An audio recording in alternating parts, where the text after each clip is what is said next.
بسم اللہ الرحمن الرحیم، اللہ کے نام سے جو رحمان اور رحیم ہے۔ وَلَقَدْ يَسَّرْنَا الْقُرْآنَ لِلذِّكْرِ فَهَلْ مِن مُدَّكِرٍ۔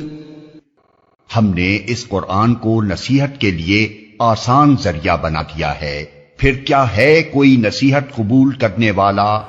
اعوذ باللہ من الشیطان الرجیم، بسم اللہ الرحمن الرحیم۔ والذین اجتنبوا الطاغوت ان يعبدوها وانابوا الى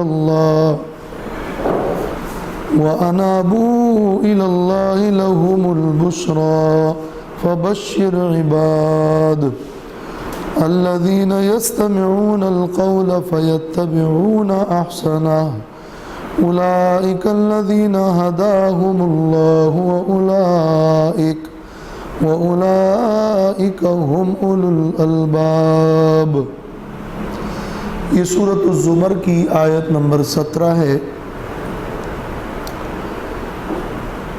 ان آیات میں اللہ رب العالمین نے مومنین، صادقین اور جنتیوں کی صفات ذکر کی ہیں،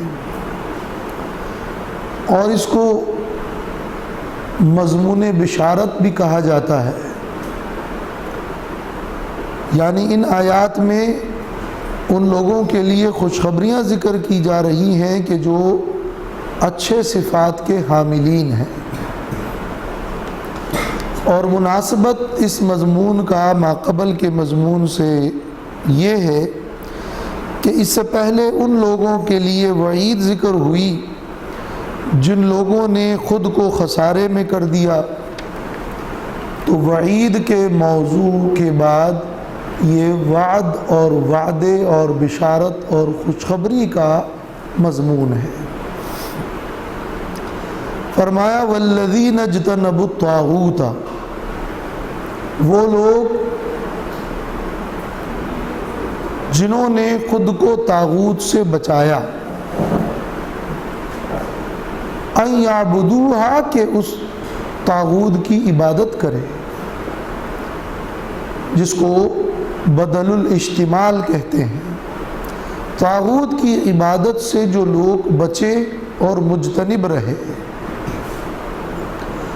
وَأَنَابُوا إِلَى اللَّهِ، اور اللہ کی طرف رجوع کیا، لَهُمُ الْبُشْرَى، تو ان کے لیے ہی بہت بڑی بشارت اور خوشخبری ہے۔ فَبَشِّرْ عِبَاد، میرے بندوں کو یہ خوشخبری سنائیے۔ ایک صفت تو یہ ہو کہ وہ طاغوت سے مجتنب رہیں اور طاغوت کی بندگی سے بچتے رہیں، اور پھر دوسری صفت یہ ہے کہ وہ اللہ کی طرف رجوع کریں۔ جس طرح کلمہ طیبہ میں لا الہ الا اللہ ہے کہ کوئی اور الہ نہیں سوائے اللہ کے، تو یہ والذین اجتنبوا الطاغوت ان یعبدوہا، یہ ہے لا الہ، وانابوا الی اللہ، یہ ہے الا اللہ۔ طاغوت کا انکار کر دیا اور اللہ کی طرف رجوع کیا۔ طاغوت کیا ہے؟ لفظ طاغوت فعلوت کے وزن پر ہے، اور یہ بنا ہے طغیان سے، اور طغیان سرکشی کو کہتے ہیں اور گمراہی کو کہتے ہیں، اور حد سے تجاوز کو کہتے ہیں۔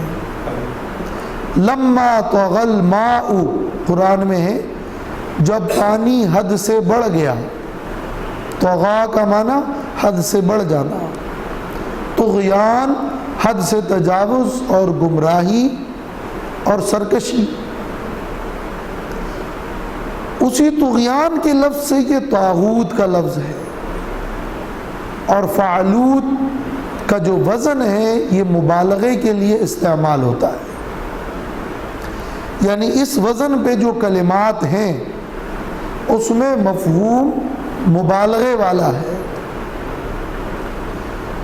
جیسے اگر الرحموت، رحموت کا معنی ہے الرحمت الواسعہ، وسیع رحمت، ایک ہے رحمت ایک ہے رحموت، تو رحموت کا معنی وسیع رحمت۔ یا اگر الملکوت ہو تو ایک ہے ملک بادشاہی اور ایک ہے الملکوت وسیع اور عریض بادشاہی، بڑی بادشاہی، مبسوط۔ تو الطاغوت کا معنی یہ ہوا کہ یعنی بڑا سرکش، یعنی بڑا گمراہ، یعنی حد سے بہت زیادہ متجاوز۔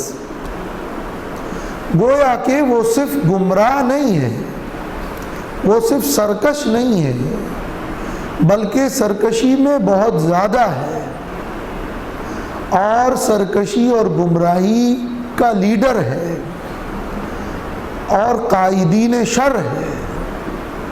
اس لیے امام قتادہ نے الطاغوت کا مفہوم یہ بیان کیا ہے کہ طاغوت کا معنی ہے شر کے لیڈر اور قائدین۔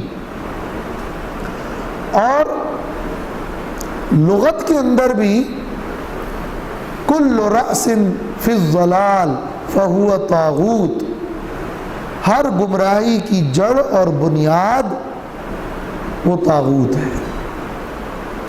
ہر وہ چیز، ہر وہ کام، ہر وہ شخص جو بنیادی طور پر ہی گمراہی ہو اور شدید گمراہی ہو اور گمراہی کے لیے بنیاد ہو اور وسیع تر اور شدید تر گمراہی ہو، اس کو طاغوت کہا جاتا ہے لغت میں۔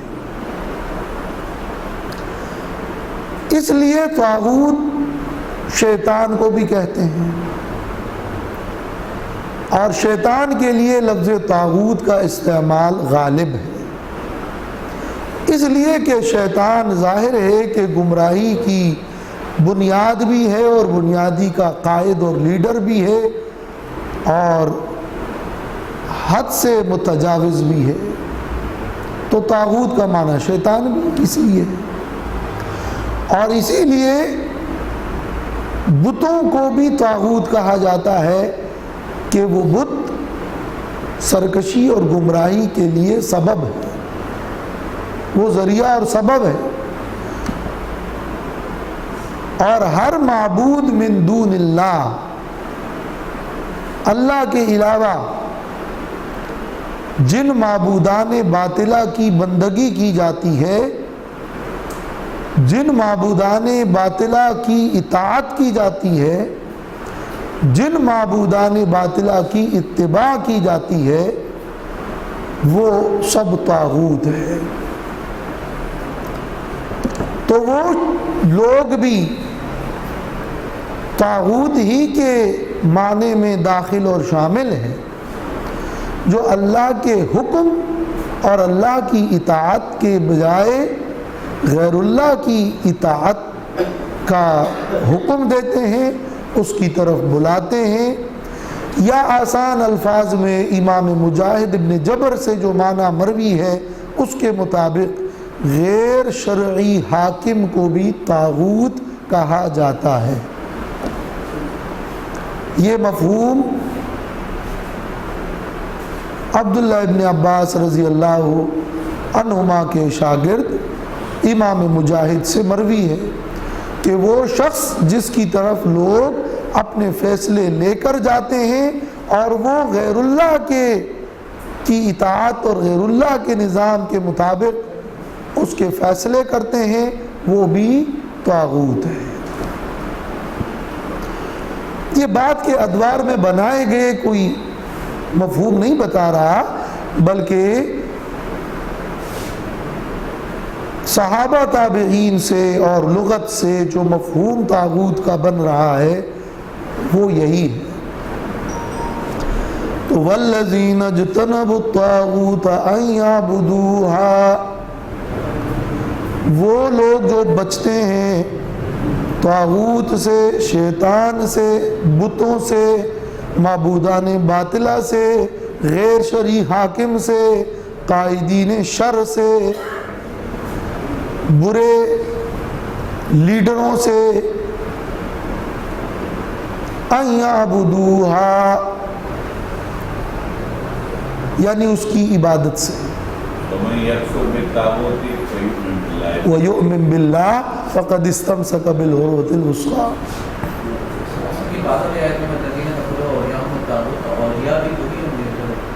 الطاغوت ان کے دوست طاغوت ہے، ان کے دوست شیطان ہیں، اور یہی سارا مفہوم جو یہاں بیان کیا. عمل کے ساتھ اب یہاں ایک سوال الطاغوت میں بھی حل کر لیں تاکہ بات پوری ہو جائے، ورنہ ایک سوال بھی پیدا ہو سکتا ہے. وہ یہ کہ ہر معبود من دون اللہ طاغوت ہے. ہر وہ جس کی اللہ کے علاوہ عبادت کی جائے. تو اللہ کے علاوہ بندگی اور عبادت تو ملائکہ اور انبیاء اور عیسیٰ ابن مریم علیہ السلام ان کی عبادت بھی کی گئی ہے. تو وہ تو طاغوت نہیں ہے، وہ تو نہ گمراہ ہے، نہ گمراہی کے لیڈر ہیں، بلکہ وہ تو انبیاء اور مقدس عباد ہیں. لہذا ہر معبود من دون اللہ طاغوت تب ہے جب وہ اپنی بندگی اور عبادت پر راضی ہو اور اس کی طرف بلائے. قائدین اور لیڈر اور رہنمائی کرنے والے گمراہی کی طرف، وہ طاغوت ہے. تو یا تو یہ کہ وہ طاغوت وہ چیز ہے کہ جن کا کوئی ارادہ ہی نہ ہو، جیسے بتوں کا تو اپنا کوئی ارادہ ہی نہیں ہے لیکن وہ ذریعہ اور سبب بن رہا ہے گمراہی کا، یا اپنا ارادہ تو ہے لیکن وہ اس گمراہی پر راضی بھی ہے، تو پھر وہ بھی طاغوت ہے. تو سارے قائدین شر اس میں شامل ہو گئے. لیکن باقی وہ معبودان جن کی لوگ اپنے خیال و ظام میں تو بندگی اور عبادت کرتے ہیں، مگر وہ معبود اپنی بندگی اور عبادت پر نہ راضی ہے، نہ انہوں نے اس کی دعوت دی ہے، تو وہ اس طغیان سے مبرہ ہے. لہذا وہ طاغوت کے زمرے میں داخل نہیں ہوں گے. طاغوت جو ہے وہ اس کا اطلاق بمعنی مفعول کے بھی ہوتا ہے اور بمعنی عمل کے بھی ہوتا ہے. وہ عمل بھی طاغوت ہے جو گمراہی کی بنیاد ہو، اور وہ لوگ بھی طاغوت ہیں جو گمراہی کی بنیاد ہو، جن کی بندگی کی جاتی ہے. تو امام راضی نے تفسیر کبیر میں یہاں معنی یوں کیا ہے کہ والذین اجتنبوا الطاغوت ان یعبدوها اے اعرضوا عن عبودیت کل ما سوى اللہ، یعنی جنہوں نے ما سوى اللہ کی عبادت سے اعراض کیا، ما سوى اللہ کی عبادت سے اعراض کیا. اب یہ اعراض کرنے کے بعد، یہ براءت کے بعد، یہ باطل اور طاغوت کو کاٹنے اور رد کرنے کے بعد، غیر اللہ کے نظام کی تردید کے بعد، وَأَنَابُوا إِلَى اللَّهِ اللہ کی طرف ہی رجوع کیا. وَأَنَابُوا یعنی وَرَجَعُوا، وَرَجَعُوا بِالْكُلِّيَّةِ إِلَى اللَّهِ، کلی طور پر اللہ کی طرف ہی رجوع کر گئے اور انہوں نے اللہ کی طرف انابت کی، اللہ کی طرف مائل ہوئے. اب پوری طرح اللہ کی طرف مائل ہونے کا مطلب کیا ہے؟ اس کا مطلب یہ ہے، امام فخر الدین رازی تفسیر کبیر میں جو اس کا مفہوم واضح کرتے ہیں، فرماتے ہیں ان الکل للہ ومن اللہ وباللہ، یعنی یہ اعتقاد رکھے کہ سب کچھ اللہ کا ہی ہے اور جو کچھ بھی ہے وہ اللہ کی طرف سے ہے اور جو کچھ ہے وہ اللہ کی مدد سے ہے۔ سب اللہ کا ہے، سب اللہ کی طرف سے ہے، سب اللہ کی مدد سے ہے۔ یہ وَأَنَابُوا إِلَى اللَّهِ ہے۔ یہ مفہوم بیان کرنے میں، یہ وضاحت کرنے میں نکتہ یہ ہے کہ اگر کوئی کہے کہ اللہ ہی کی طرف رجوع کرے تو کیا غیر اللہ اور اسباب ترک کر دے؟ تو جواب یہ ہے کہ اسباب کس کے ہیں؟ اسباب کس کی طرف سے ہے؟ مدد کس کی طرف سے ہے؟ تو جب یہ سب اللہ کی طرف سے ہے تو یہ سب بھی اللہ ہی کا ہوا۔ لہذا جو اسباب کی طرف اس معنی میں گئے کہ اسباب کو سب کچھ سمجھا، اسباب کو من جانب اللہ نہیں سمجھا، اسباب کو مالک سمجھ بیٹھے، خالق سمجھ بیٹھے اور اللہ کی مدد کے قائل نہ ہوئے، انہوں نے اللہ کی طرف رجوع نہیں کیا۔ وَأَنَابُوا إِلَى اللَّهِ، اس لیے کہ اللہ کے سوا جو کچھ ہے سب وہ نہیں تھا اور سب فانی ہے، اور صرف اللہ ہی واجب الوجود ہے اور باقی سب ممکنات ہیں۔ تو وَأَنَابُوا إِلَى اللَّهِ، اور بالکلیہ اللہ کی طرف ہی رجوع کیا۔ یہ اللہ والوں کی صفت ہے۔ ایک طرف طاغوت سے مجتنب، طاغوت سے نفرت، طاغوت سے بیزاری، گمراہی سے بچنا، اور دوسری طرف ٹوٹلی اللہ کی طرف میلان۔ لَهُمُ الْبُشْرَى، ان کے لیے ہی بہت بڑی بشارت، خوشخبری ہے۔ ان کے لیے ہی اس لیے بول رہے ہیں کہ لہم جار مجرور مقدم ہے، اور جب یہ مقدم ہو تو پھر اس میں جو حصر والا معنی ہے وہ پیدا ہو رہا ہے، اور اس میں مبالغہ بھی ہے۔ ان کے لیے ہی بہت بڑی خوشخبری ہے، اور وہ خوشخبری کیا ہے؟ وہ ایسی خبر جس سے دل خوش ہو جائے، وہ اطمینان قلبی، وہ رویائے صالحہ، وہ دنیا میں قناعت کی اطمینان اور سکون والی زندگی، وہ اچھے ساتھی، وہ صحبت صالحی، یہ سب بھی بشارت ہے، مگر اس کا کمال اور اس کی انتہا اور اس کا بڑا مصداق وہ جنت ہے۔ لَهُمُ الْبُشْرَى، تو ان کے لیے بہت بڑی خوشخبری ہے۔ فَبَشِّرْ عِبَاد، میرے بندوں کو خوشخبری سنائیے۔ عباد یعنی عبادی، یا متکلم یہاں محذوف ہے، فبشر عباد، میرے بندوں کو خوشخبری سنائیے۔ کیا خوشخبری؟ اللہ تخافوا ولا تحزنوا، یہ خوشخبری ہے۔ تتنزل علیہم الملائکۃ الا تخافوا ولا تحزنوا، کب ہے خوشخبری؟ یہ خوشخبری قبر میں بھی ہے، یہ حشر میں بھی ہے، یہ جنت میں بھی ہے۔ وہاں بھی جنت میں ہوگا سلام قولا من رب الرحیم، فرشتوں کی جانب سے بھی، اللہ کی طرف سے بھی، اور قبر میں بھی اور حشر میں بھی اور جنت میں بھی۔ ان کے لیے خوشخبری سناؤ۔ الذین یستمعون القول فیتبعون احسنہ، دو صفات قلبیہ کے بعد دو صفات اب اعضاء کے اور جوارح کے ذکر کیے جا رہے ہیں۔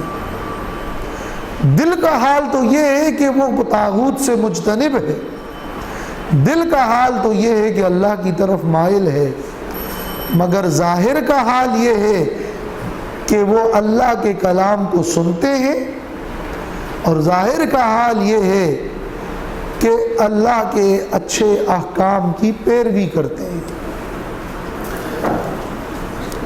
وَالَّذِينَ يَسْتَمِعُونَ الْقَوْلَ، وہ لوگ ہیں جو سنتے ہیں القول، قول کو، فَيَتَّبِعُونَ، تو پھر اتباع کرتے ہیں، احسنہ، اس کے احسن کا۔ دو مفاہیم ہیں، ایک مطلب تو یہ کہ قول سے مراد ہے قرآن و حدیث، سنتے ہیں قرآن و حدیث کو، پھر وہ اتباع کرتے ہیں احسنہ، اس قرآن و حدیث کے حسین احکام کا۔ اب یہاں احسن ہے، احسن، اور احسن کا معنی زیادہ حسین، تو قرآن اور حدیث کے احسن کا اتباع کرتے ہیں۔ تو قرآن اور حدیث میں جو زیادہ حسن والے احکام ہیں وہ اس کی پیروی کرتے ہیں۔ یہ صرف اتباع حسن کی نہیں کرتے، اتباع احسن کی کرتے ہیں۔ اگر انہیں حکم ہے فرائض کا اور واجبات کا، تو احسن تو یہ ہے کہ مستحبات پر بھی عمل پیرا ہو۔ تو یہ پیروی صرف حسن کی نہیں کرتے، یہ پیروی احسن کی بھی کرتے ہیں۔ اگر انہیں مہلت دینے کا اور معاف کرنے کا بھی کہا جا رہا ہے، اور بدلہ لینے کا یا برابر سرابر کا کی بھی رخصت دی جا رہی ہے، تو وہ احسن طریقہ جو معاف کرنے کا اور مہلت کا ہے اس پر عمل کرتے ہیں۔ فَيَتَّبِعُونَ أَحْسَنَهُ، اگر ان کے سامنے شریعت کے دو احکام ہیں، ایک جائز اور گنجائش والا ہے اور دوسرے میں احتیاط ہے، تو وہ احسن اور محتاط قول کی پیروی کرتے ہیں۔ اگر انہیں احکام دیے جا رہے ہیں جن میں ایک میں عزیمت ہے اور ایک میں رخصت ہے، تو وہ رخصت پر نہیں بلکہ عزیمت کی پیروی کرتے ہیں۔ وَالَّذِينَ يَسْتَمِعُونَ الْقَوْلَ، اللہ کے احکام سنتے ہیں، فَيَتَّبِعُونَ أَحْسَنَهُ، پھر وہ اپنے اعمال میں احسان کرتے ہیں اور اعمال کی خوبیوں والے اعمال پر عمل کرتے ہیں، اور اس کی جو بہتر صورت ہوگی اور جو احوط اور کامل صورت ہوتی ہے اس کی پیروی۔ اور دوسرا مفہوم اس آیت کا یہ بھی کہ سنتے تو سب ہیں مگر عمل اس میں شر کی نہیں احسن کی کرتے ہیں۔ الذین یستمعون القول، ہر طرح کی باتیں سننے کو ملتی ہے، لیکن فیتبعون احسنہ، اس میں سے پھر بہترین کا انتخاب کر کے اس کی پیروی کرتے ہیں، شر کو چھوڑ دیتے ہیں۔ تو پھر یہ احسن جو ہے یہ وہ شر اور بروں کے مقابلے میں ہوگا اس دوسرے مفہوم کے اعتبار سے۔ تو یہ دو صفات ہے، استماع اور اتباع، استماع اور اتباع، یستمعون اور یتبعون۔ جیسے پہلے دو صفات تھی اجتناب اور انابت، اجتنبوا الطاغوت اور وانابوا الی اللہ۔ اجتناب، انابت، استماع اور اتباع، پہلے دو صفات دل کی اور یہ دو صفات عمل کی۔ اولئک الذین ھداھم اللہ واولئک ھم اولو الالباب۔ اب دو نتیجے اور دو مزید صفات۔ تو یہ لوگ ہدایت پر بھی ہیں اور یہ لوگ عقل مند بھی ہیں۔ یہ دو صفات اب ہو گئی۔ ان چار صفات والے ہدایت پر بھی ہیں اور عقل مند بھی ہیں۔ یہی لوگ ہیں اولئک، یہی لوگ ہیں۔ اولئک اصل میں بعید کے لیے ہوتا ہے، لیکن چونکہ ان کی شان بڑی دور ہے اس لیے اس کے لیے صرف ضمیر اولئک استعمال ہے۔ اولئک یہ لوگ، ان صفات والے لوگ، الذین وہ لوگ ہیں، ھداھم اللہ کہ ان کو اللہ نے ہدایت دی ہے، وَأُولَئِكَ هُمُ أُولُو الْأَلْبَابِ اور یہ وہ لوگ ہیں جو کہ عقل والے ہیں۔ ایک فاعل ہوتا ہے، ایک قابل ہوتا ہے، ایک کام کرنے والا ہوتا ہے، ایک قبول کرنے والا ہوتا ہے۔ اللہ نے ان کو ہدایت دی۔ ان کے ہدایت کا فاعل کون ہے؟ ہدایت دینے والا کون ہے؟ اللہ۔ اور خود ان لوگوں کے اندر عقل تھی تو یہ قبولیت حاصل کرنے والے تھے۔ تو اولئک الذین ھداھم اللہ واولئک ھم اولو الالباب۔ اللہ نے ہدایت دی اور انہوں نے قبول کر لی۔ اب جس نے اس عبادت کو، ہدایت کو قبول کیا وہ اولو الالباب، نہیں کیا وہ اولو الالباب نہیں رہے۔ اللہ نے ہدایت دی ان کو اس لیے کہ ان میں ہدایت کے قبول کرنے کی صلاحیت تھی، اور جب یہ صلاحیت تھی تو یہ اولو الالباب۔ اب قرآن یہاں اولو الالباب کن کو کہہ رہا ہے؟ اولو الالباب ان کو کہا جا رہا ہے جو ہدایت کو قبول کریں۔ اس کو کہتے ہیں عقل ہدایت، عقل رشد، عقل معاد۔ ایک دنیاوی عقل ہے، ایک ذہانت ہے، ایک ذکاوت ہے، اور ایک دنیا اور دنیا کی چیزوں کی ہوشیاری ہے، اور جس کو عقل ادراکی کہا جاتا ہے۔ لیکن یہاں مراد ہم اولو الالباب سے وہ نہیں ہے۔ ہم اولو الالباب یہی لوگ جن میں یہ صفات ہیں، یہ در حقیقت آخرت کے عقل رکھنے والے ہیں، یہ ہدایت کی عقل رکھنے والے ہیں۔ یہ اگرچہ ذہین نہ ہو مگر یہ عند اللہ دانش مند ہے، اگرچہ یہ دنیا میں دنیاوی امور میں ماہر نہ ہو لیکن ان کی عقل معاد اور آخرت والی عقل کامل ہے۔ وَأُولَئِكَ هُمُ أُولُو الْأَلْبَابِ۔ تو اب جو لوگ عقل اور واقعی اور حقیقی عقل اور عقل قرآنی اور عقل دینی اور جس کو قرآن نے لب کہا ہے وہ حاصل کرنا چاہتے ہیں، وہ اپنے اندر یہ صفات پیدا کریں: اجتناب، انابت، استماع، اتباع۔ سمعنا وطاعنا۔ اور یہ اللہ نے ایسے لوگوں کو اپنا انعام عطا فرمایا جو کھانے پینے اور عقل و شرب سے بھی زیادہ بڑی نعمت ہے کہ اولئک الذین ھداھم اللہ۔ اور اس میں اس طرف بھی اشارہ ملتا ہے کہ استماع اور اتباع والوں کو ہدایت ملتی ہے۔ عقل مند اور عقل ان لوگوں کو نصیب ہوتی ہے۔ استماع اور اتباع ہو تو پھر عقل مند ہے، لیکن آج کی دنیا میں عقل مند کی یہ تعریف نہیں ہے۔ وہ پہلے عقل مند بنتے ہیں اور بعد میں استماع اور اتباع کرتے ہیں۔ قرآن نے کہا ہے پہلے استماع اور اتباع کرو تو پھر عقل مند بنو گے۔ یہ ترتیب سیدھی کرنے کی ضرورت ہے۔ افمن حق علیہ کلمۃ العذاب افانت تنقذ من فی النار۔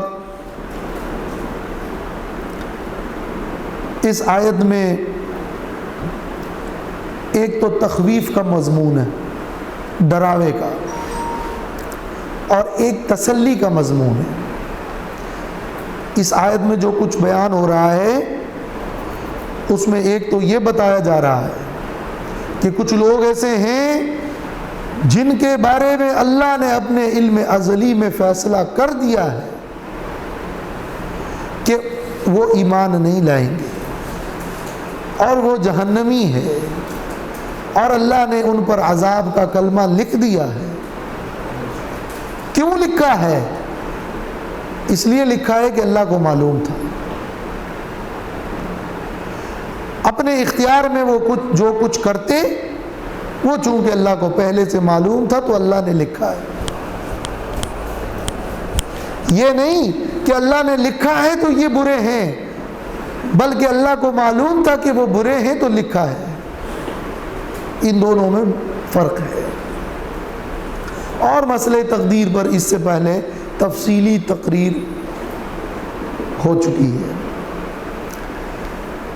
تو جن پر یہ کلمہ عذاب مقرر ہے ان کے کو ہدایت بھی نہیں ملتی اور وہ عذاب اور جہنم میں داخل ہوں گے، تو یہ ان کے لیے عذاب کی تخویف ہو گئی۔ لیکن اصل مقصد اس میں یہ تسلی دینا ہے کہ اے میرے نبی صلی اللہ علیہ وسلم اور اے داعی دین، کچھ لوگ ایسے بھی ہیں جن کے بارے میں اللہ نے ازلی تقدیر میں گمراہی کا فیصلہ کر دیا ہے، وہ جہنمی ہیں، اور ان کو ہدایت دینا آپ کے بس کی بات نہیں۔ تو آپ پریشان نہ ہوں، آپ اپنا کام کریں، اپنی دعوت پیش کریں، اپنی تبلیغ کریں، باقی جن کے بارے میں وہ فیصلہ ہو چکا ہے اس کو تو آپ چینج نہیں کر سکتے، تو آپ تسلی رکھیں۔ افمن حق علیہ کلمۃ العذاب، آیا پس وہ شخص جس پر عذاب کا فیصلہ مقرر ہو چکا ہے،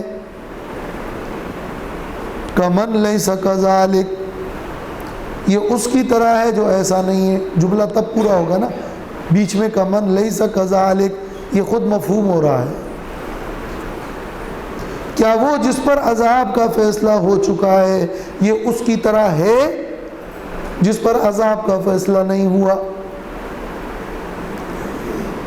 افانت تنقذ من فی النار، آیا پس کیا آپ نجات دے سکتے ہیں، چھڑا سکتے ہیں ان کو جو کہ آگ میں ہے اللہ کے علم کے مطابق، جو اللہ کے علم کے مطابق علم الہی میں آگ میں ہے، کیا آپ ان کو نجات دے سکتے ہیں اور آگ سے چھڑا سکتے ہیں اور ان کاموں سے بچا سکتے ہیں جو موجبات نار ہے، جو موجب آگ ہے؟ جواب نفی میں ہے کہ نہیں، آپ نہیں کر سکتے، لہٰذا غم نہ کیجئے، لہٰذا تسلی رکھیے۔ اس میں یہ افمن میں حمزہ اور پھر افانت میں حمزہ تکرار کے ساتھ برائے تاکید ہے۔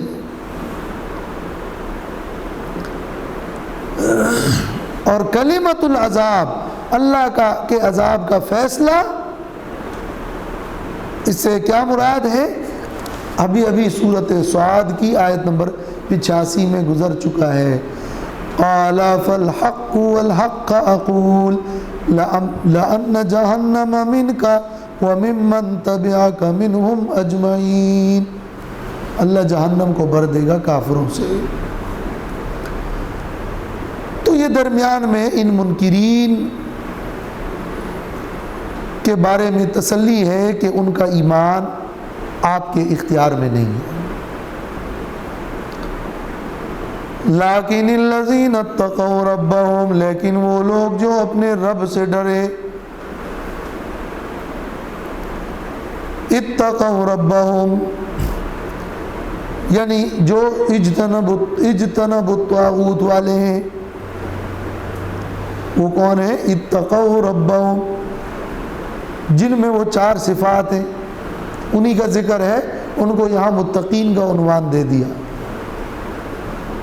اور یہ جو لیکن ہے اس تفسیر قرطبی میں ہے، یہاں لیکن اصل میں ایک کلام سے دوسرے کلام میں منتقل ہونے کے لیے، البتہ وہ لوگ، لیکن وہ لوگ، یہاں لیکن استدراک کے لیے نہیں ہے جسے عام طور پر لیکن جس مفہوم میں استعمال ہوتا ہے۔ وہ لوگ جو اپنے رب سے ڈرے، لہم غرف من فوقہا غرف مبنیہ، ان کے لیے غرف بالا خانے ہیں، من فوقہا غرف، اس کے اوپر بھی بالا خانے ہیں۔ جنت میں ان کے لیے غرف ہے، غرف غرفتن کی جمع، غرفہ مانا کمرہ، بالا خانہ، اور اس کے اوپر بھی غرف ہے۔ اور جب یہ غرف من فوقہا غرف ہے تو کیا وہ پھر کمزور ہوں گے؟ مبنیۃ، محکم اور مضبوط ہے، کمزوری نہیں۔ تو یہ مبنیۃ بنائے گئے، یہ بنائے گئے اور مبنیۃ کیوں کہا؟ ایک وجہ تو یہی ہے جو میں نے بتایا کہ وہ ایسے بالا خانے ہیں کہ اونچائی میں ہیں، بہت بلند ہیں، لیکن اس میں کسی قسم کی کوئی کمزوری نہیں ہے، بلکہ مبنیہ مستحکم ہے۔ یہ تو ایک مفہوم ہے۔ دوم مبنیہ، رول معانی میں علامہ علوسی نے اس کا مفہوم لکھا ہے، مبنیۃ یعنی انہا مہیّۃ معدۃ لہم، مبنیۃ یعنی تیار، بنے بنائے ہیں۔ یہ ایسے غرف ہے جو بن چکے ہیں اور ریڈی میڈ ہے اور تیار ہے۔ مبنیہ نہیں، وہ دوسرا مفہوم ہے، آراستہ والا مفہوم نہیں ہے، بن چکے ہیں، بننے کا معنی ہے مبنیہ، بنائے گئے ہیں۔ غرف ہیں، بالا خانے ہیں، تو کیا یہ بنیں گے؟ نہیں، مبنیہ بنائے گئے ہیں، تیار ہو چکے ہیں، ان کے انتظار میں ہیں۔ اور مبنیہ میں بعض نے یہ بھی معنی کیا ہے کہ یہ غرف بالا خانے ہیں جو کہ بنائے گئے ہیں۔